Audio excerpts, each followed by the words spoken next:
So the NDC supporters, led by the MP for Cape Coast South, Hagen, have launched what they call Save the Atta-Mills Presidential Library. They say that the library is in a deplorable state and they can no longer wait for 4 additional years. By that time, the library would have collapsed. I've got the MP here. What necessitated this move? It has been neglected when this government came into office for the last 4 years. We have gone into the Ghanaian people have renewed their mandate. Cape Coast people have renewed their mandate. In return, we expect this library to be open this time around. We waited for 4 years. We thought, oh, they've just come. So maybe they are trying to put things well before the second year, nothing. Third year, nothing. Fourth year, they said they were working on it, nothing. So now, the plans were put in place by the previous administration under His Excellency John Dramani Mahama.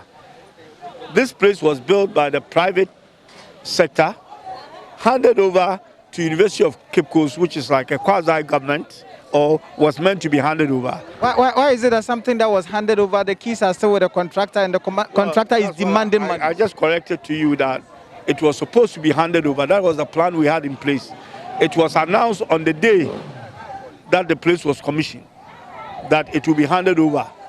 It wasn't built by government, so it was not for government to hand over. It was the owners who were the telcos and the committees that we put in place or were put in place were the ones supposed to hand it, were supposed to take delivery of it and give it to the University of Cape Coast or mandate the University of Cape Coast to do it because the project was fully funded by the telcos. So is he owed money because his last payment he did not receive it? That is, it was being paid by certificate, pattern. Or was it because there was a variation as a result of a delay that he's claiming for that variation? For 5 years, this facility has been locked. Yeah. Why didn't you take any action? Because there was also a committee that was put in place, and majority of them were NDC, township NDC members who oversaw the construction of this facility. Well, why have you allowed the facility to deteriorate? Well, as I told you, we put something in place. Government is supposed to be a going concern. Previous government put something in place, a clear pattern on how this place will be maintained and run. The government that came in, who was supposed to honor that promise. Remember, we were in opposition.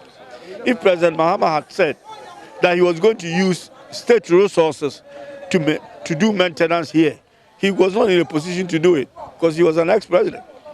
So, but we are talking about the office of the president, not the person.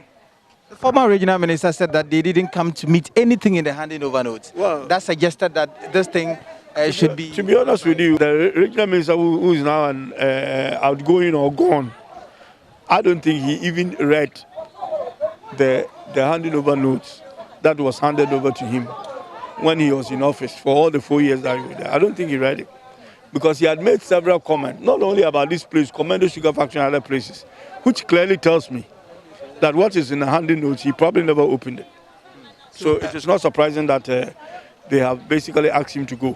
I want to introduce a bill basically called the Presidential Libraries Bill, which if I'm able to get my argument and I get the support from my colleagues through, will become an act. What that is basically that ex-president or sitting president will be encouraged to build a presidential library when they leave office. That an ex-president can build a presidential library through private foundation or private institutions or resources. Then the law is clear. If the president is collecting money purposely for his presidential library, that president can do that.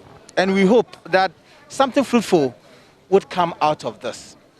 From the Atta-Mills Presidential Library, my name is Richard Kwejenyako for Joy News.